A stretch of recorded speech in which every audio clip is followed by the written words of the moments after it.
Coming to you from the Hudson Media Group studios, this is Talking Politics, and I am the professor, Fernando Uribe. There's a lot to cover, so let's get started. This is what I'm thinking about right now. Now, folks, I came across a very interesting article this week on Yahoo News. Yes, I know, Yahoo News, occasionally they'll have an article that sort of captures our attention. But here's one that really sort of struck a nerve because of what I do for a living.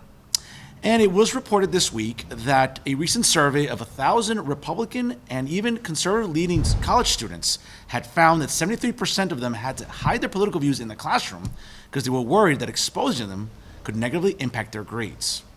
Now listen, it's alarming of how polarizing our college campuses have become, not just here in New Jersey, but throughout the country. Hey, I lived it as a student during my undergraduate and my graduate studies at Rutgers University, but more so now, since I've been teaching for some time in higher education. And to be honest with you, tolerating liberal colleagues isn't easy.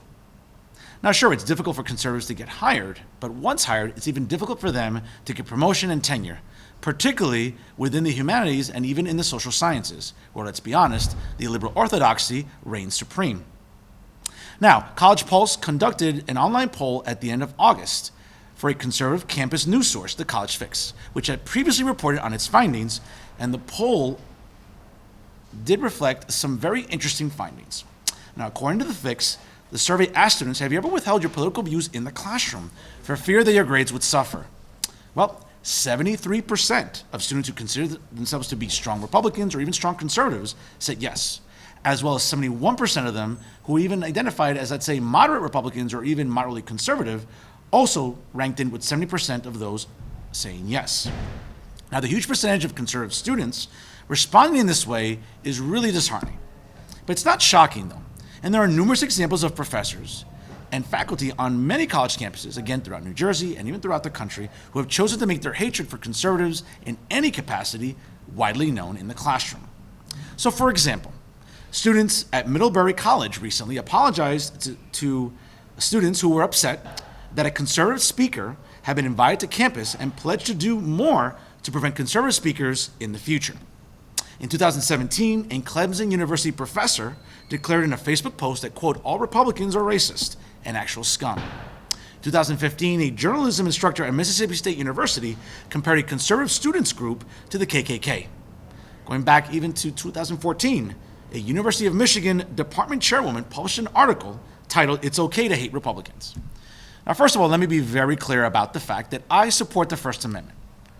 But I also totally understand that college professors and other employees do and should have the right to express their views. Listen, folks, I see it all the time. But one of the things that I take a lot of pride in terms of teaching in higher education is not espousing my views in the classroom.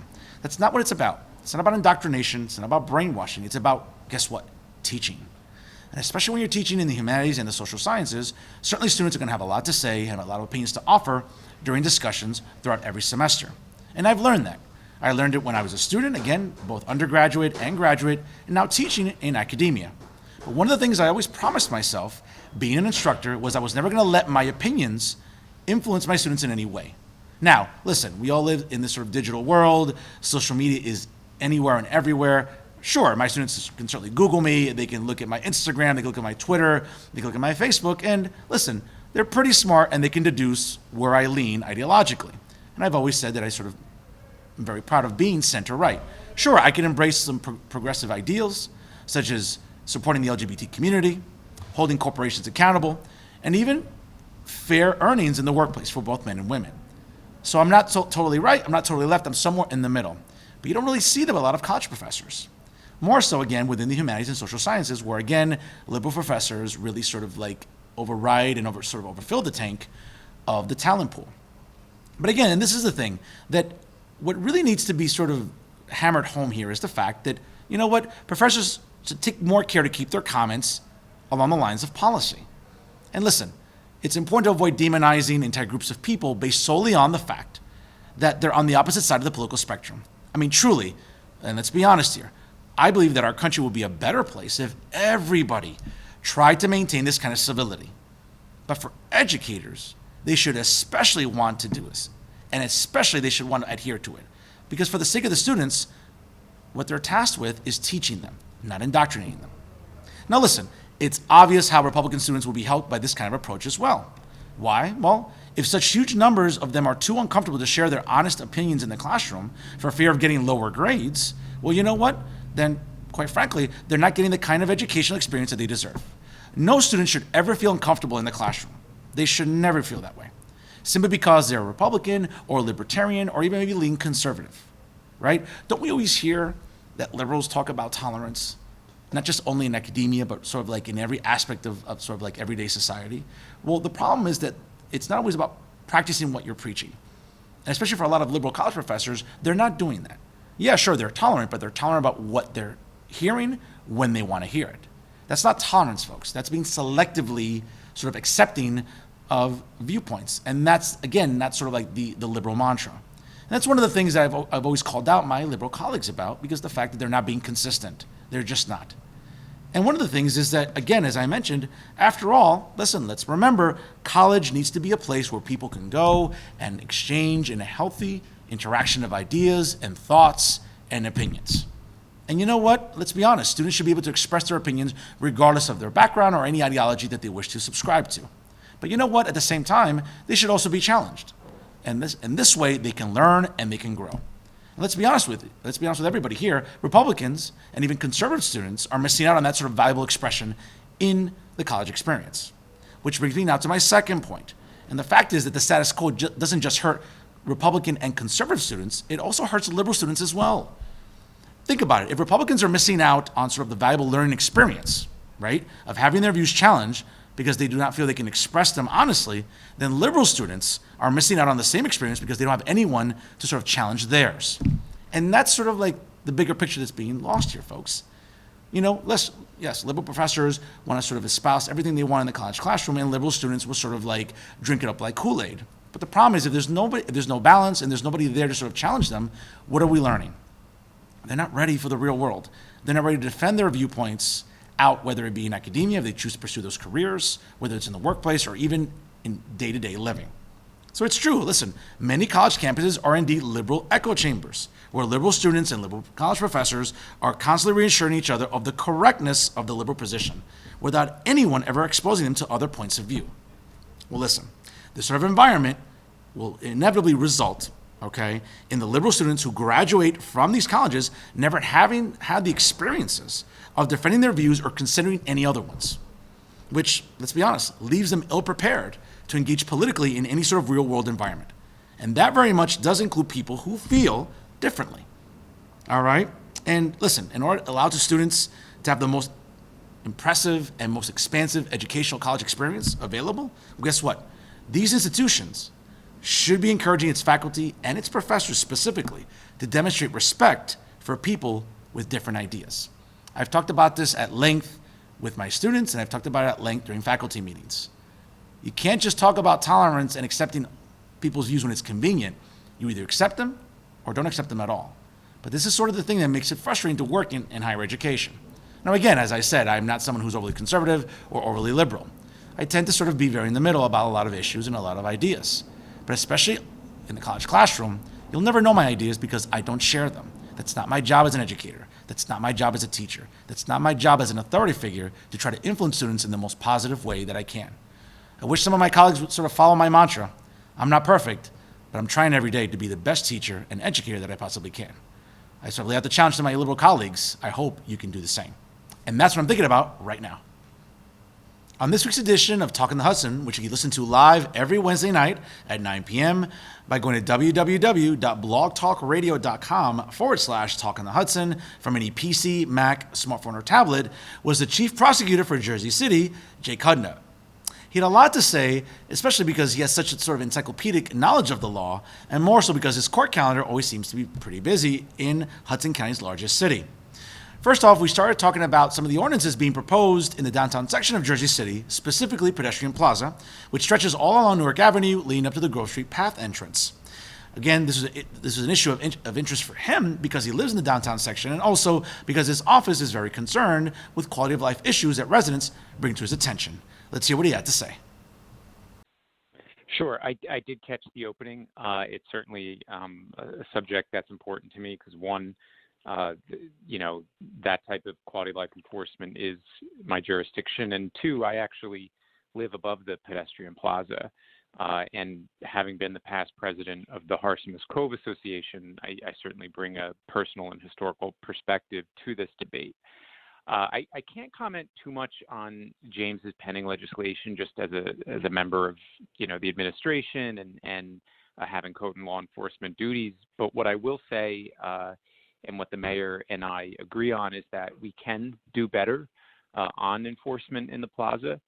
I think I was listening very closely to your opening because I thought you were about to say when you move to a city you give up your expectation of quiet enjoyment, and I actually, you didn't quite say that, and I was glad you didn't quite say that because I disagree. I think no matter where you live, there's a reasonable expectation of quiet enjoyment, and so folks that respond to the councilman by saying you live in a city, what do you expect? I kind of disagree with that. I think one thing that the councilman and I have in common is we like to look to best practices of other cities. I think New York obviously is much larger than Jersey City, but the Jersey City of today is starting to have more in common with New York than the Jersey City of 10, 20, or 30 years ago. And I think New York does a really good job at encouraging their bars and their nightlife to manage their crowds. And I think that's what we need here, and that's the sort of accountability that we need to foster here. I think anyone who spends time in New York knows that if you're too loud in front of a bar or a nightclub for too long, eventually that security for that private establishment is going to tell you to be quiet. And I think there's a culture in larger cities that have been a nightlife destination for longer than Jersey City has, of sort of creating that expectation of commercial businesses to have adequate security to keep their guests in front of their establishments under control. And, without getting into what the councilman's proposing with license restrictions and those things, I do think, we need to create a culture in Jersey City where crowds visiting the plaza are kept under control. And it can't fall solely on the police departments. It has to be each large venue providing adequate security. And I think some restaurants are headed in that direction, and others, I think they will. I think they'll get the message. As you can tell, he had a lot to say about what these ordinances mean, and ultimately, when it comes to a vote before the city council later this fall, let's see how the city council feels about it, and also how residents in the downtown section will adjust to these ordinances possibly being put into effect. Next, we talked about an update as it pertains to marijuana legalization and how he and Mayor Stephen Fulop collectively were also challenging Attorney General Guber Grewal last year as it pertained to decriminalizing marijuana in Jersey City. It got a lot of local headlines, and certainly it brought a lot of attention to Jersey City by Trenton standards. Of course, almost a year later, the Chief Prosecutor was more than happy to give us an update of how he feels about decriminalization and where any marijuana legalization could possibly be heading, not just in Jersey City, but throughout the state of New Jersey. Let's check it out. Sure. Well, first of all, I'll certainly take the label Maverick along with the mayor. That was one of the most exciting endeavors of my life, and I'm so proud that we did it. I was able to, not many municipal prosecutors get to meet the Attorney General their second week on the job, and he was, there was obviously some daylight between us, but he was respectful and reasoned and a total leader.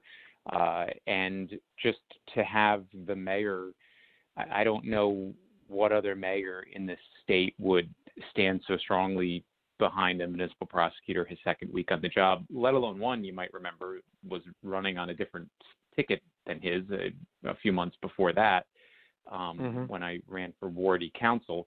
But he believed what we were doing was the right thing to do, and he put his own neck on the line to stand by what I was assuring him we had the authority to do, and what I assured him was legal. Where we landed, I think, was somewhere where everyone was sort of halfway happy. And I give the Attorney General credit for sitting down with me, and that's the statewide memo dated, I guess, September of last year, probably shortly after I was on with you last.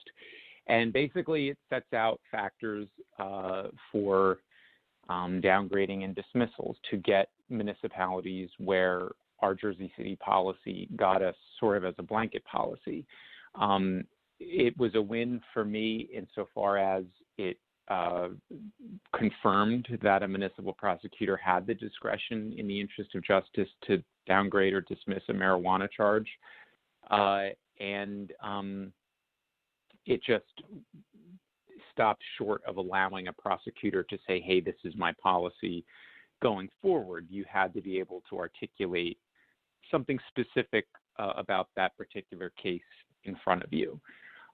So what I can say for Jersey City is, we are adhering to that policy. I think in the interest of justice, we do make many motions to downgrade or dismiss. I think where you might see one of my assistant prosecutors stick to their guns and keeping it in the criminal range is if it's a downgrade from the county that has some hints of distribution, then of course that's not exactly the kind of simple possessory offense that the mayor and I were trying to take out of the criminal realm. And what I will say is, just from talking to defense attorneys that practice throughout the state, is it has resulted in disparity across the state. I think the Attorney General probably was trying to, one of the things that Trenton had a problem with my policy was that it said, hey, if somebody's arrested in Jersey City, they're differently situated than somebody arrested in Cape May County. Well, one, just as a practicing defense attorney for 8 years before this job, I knew county by county and town by town there was disparities anyway. What this policy has done is some judges in smaller towns, or I can't even generalize like that because I've heard anecdotes where there's plenty of judges in small towns that are on the progressive end of this issue. But it has created some disparity across the state. And to go back to your comments on the legislature, I think the quickest, easiest way would have been for them to work alongside the governor and decriminalize or legalize. And at a minimum, we could, in addition to the wise point you raised about expungements, we could just decriminalize, which is what a lot of states, including, New York by practice and what we tried to do by practice, kind of the first step to do to show people that the sky won't fall. And that's basically to just treat it like a motor vehicle offense, that it's out of the criminal realm and it's punishable only by local ordinance, which is typically community service or a fine without affecting a person's criminal record. And that is certainly something that I think the legislature could have tried to go halfway on. I think even Senator Rice has recently spoken out in favor of decriminalization, which I think says a lot, him being one of the main voices that kind of got in the way of outright legalization. So that's sort of where we're at in Jersey City and where I think what I can say about the state as a whole.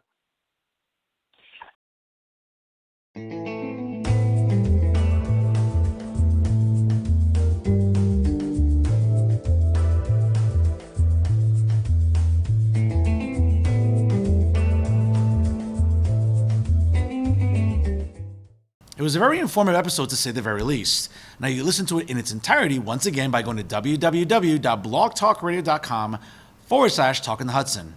We discussed a lot of issues for well over an hour. Believe me, you'll definitely want to take a listen on Blog Talk Radio. Now for some local stories, and one that's very personal to me, and certainly a segment that I'll be doing for the rest of September, and well going into October, as we'll be celebrating Breast Cancer Awareness Month. Now, Talking Politics with Fernando Uribe and the Hudson Media Group are proud to partner with the North Hudson Regional Firefighters Union and the North Hudson Regional Fire Officers Union throughout the month of October, as I'll be raising money during my annual campaign to benefit Making Strides Against Breast Cancer and the American Cancer Society. Now, a professor's quest to save breasts has raised over $43,000 since 2008. And ultimately, with my partnership with the North Hudson Regional Firefighters Union and the North Hudson Regional Fire Officers Union as well, we'll be raising as much money as we can. So obviously, I'll be rocking pink for the rest of the month, but more so, trying to be as informative as I can with you, my listening audience, as to sort of look at early warning signs, and more importantly, how to find the right resources should anyone you know be afflicted with breast cancer. And first and foremost, at least today, what I want to start off with, folks, is giving you some early warning signs and some symptoms. Now, courtesy of the American Cancer Society here, Again, knowing your breasts normally and how they look and feel is an important part of breast health, right? Now, finding breast cancer as early as possible gives you a better chance of successful treatment. But knowing what to look for does not take the place of having, let's say, regular mammograms and other screening tests. Now, screening tests can help find breast cancer in its early stages before any symptoms appear. Now, the most common symptom of breast cancer is a new lump or mass. Now, a painless hard mass that has irregular edges is more likely to be cancer, but breast cancers can be tender, soft, and even rounded. They can even be painful. So for this reason, ladies and gentlemen, it's important to have any new breast mass, lumps, or breast change checked by a healthcare professional experienced in diagnosing breast diseases. Of course, other possible symptoms you should look out for as it pertains to breast cancer include the following: swelling of all or part of a breast, even if there's no distinct lump that's being felt; skin irritations or dimplings, for example, sometimes looking like an orange peel; breast or nipple pain; nipple retraction, which means sort of like turning inwards; redness, scaliness, or even thickening of the nipple or breast skin; and lastly, nipple discharge, let's say other than breast milk. Now, sometimes breast cancer can spread to the lymph nodes, under the arm, or even under the collarbone, and can cause a lump or a swelling there. Even before the original tumor is in the breast, it could certainly be large enough to be felt. Swollen lymph nodes should also be checked by a healthcare provider. And folks, again, these are sort of symptoms that I really want you to sort of pay attention to. Again, as we approach Breast Cancer Awareness Month, as we know that well over for 75 years, the American Cancer Society has been working hard to raise awareness about breast cancer, not just for women, but also for men. And certainly, again, you could check out much more of all of these informative type of topics by going to www.cancer.org. As I said before, Talking Politics with Fernando Uribe is proud to partner with the North Hudson Regional Firefighters Union and the North Hudson Regional Fire Officers Union for the rest of September and going into October in terms of fundraising, and together we'll be raising money once again for the Making Strides Walk, which takes place in Lincoln Park in Jersey City in late October. In the coming weeks, I'll share more information not just about the walk itself, but other issues involving breast cancer awareness and also symptoms. But again, folks, just as a reminder, although any of the symptoms I just talked about today can be caused by things other than breast cancer, if you have them, they should be reported to a healthcare professional to find out what the cause is. Again, folks, because mammograms do not find every single aspect of breast cancer, it's important for you, both ladies and men, to be aware of changes in your breasts and to know the signs and symptoms of breast cancer. As I said before, I'm proud to partner with the American Cancer Society and Making Strides Against Breast Cancer for the rest of September and October, and right here each and every week, we'll bring you a different informative segment highlighting the importance, again, of breast cancer awareness, and more importantly, what are the services that you can seek out should you or anyone else be afflicted with breast cancer in the foreseeable future.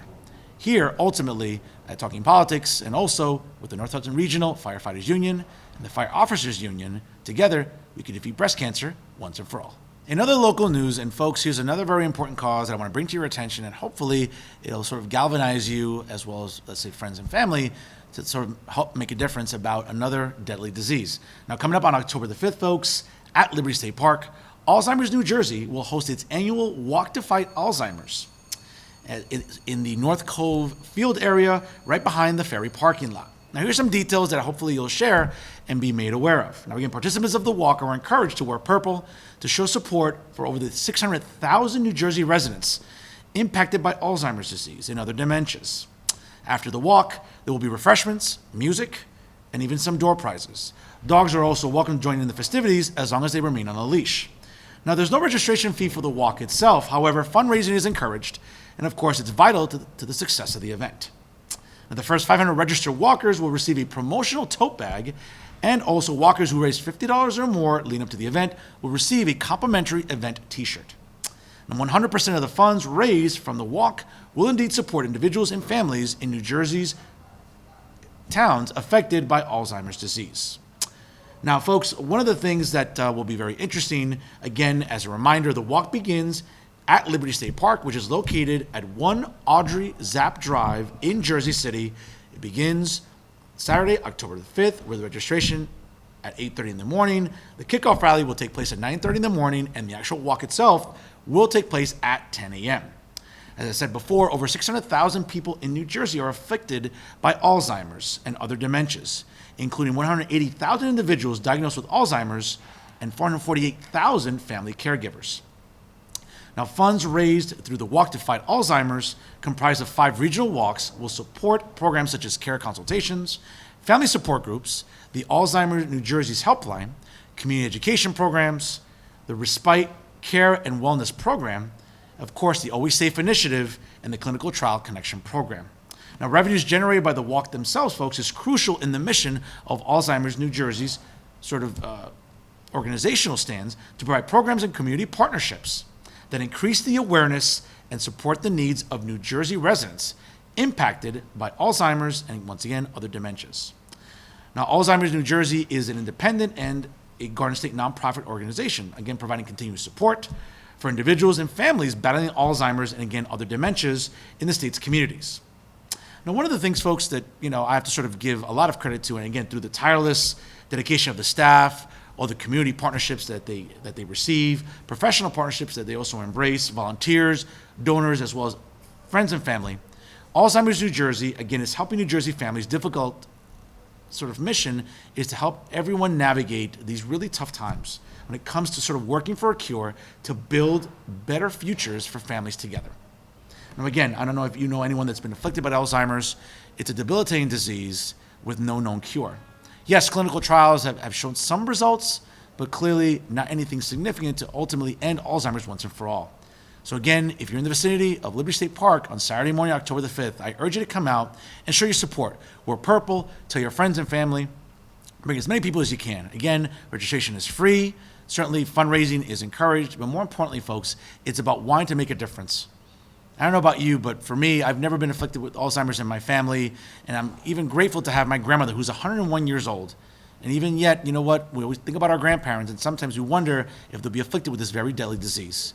Thankfully, she hasn't been, and neither has anyone else in my family. But not everyone is so lucky. So while I'm truly blessed, I also understand my responsibility to make sure I do everything I possibly can to get out there and raise awareness. I hope you'll join me again on Saturday, October the 5th at Liberty State Park, right behind the ferry parking lot. And folks, it'll be a great walk to support Alzheimer's New Jersey. Together we can make a difference, and ultimately we'll get rid of Alzheimer's once and for all. Now, folks, again, I want to thank you for tuning in this week here on Talking Politics. For all the excellent programming you can check out that's provided by the Hudson Media Group, go to their websites, www.hmgtvshows.com and also www.livestream.com/HMGTV. Don't forget to follow the Hudson Media Group on Instagram and Twitter, and like them on Facebook. All the programming is there, and their social media content is outstanding, so you definitely want to check it out on a daily basis. Also, don't forget, folks, to check out my podcast, Talking the Hudson, live every Wednesday night at 9 p.m. by going to www.blogtalkradio.com/Talking the Hudson. Don't forget to like the show on Facebook and also follow it on Instagram and Twitter. Also, check out my Twitter as well, folks, at Professor Fernando Uribe, and also check me out on Twitter as well, at Professor F. Uribe. Again, I want to thank you for tuning in this week. A lot of informative programming. Hope you enjoyed it. And once again, if we're talking politics, we're doing it right here with the Hudson Media Group. I'm Fernando Uribe. Thank you so much for watching.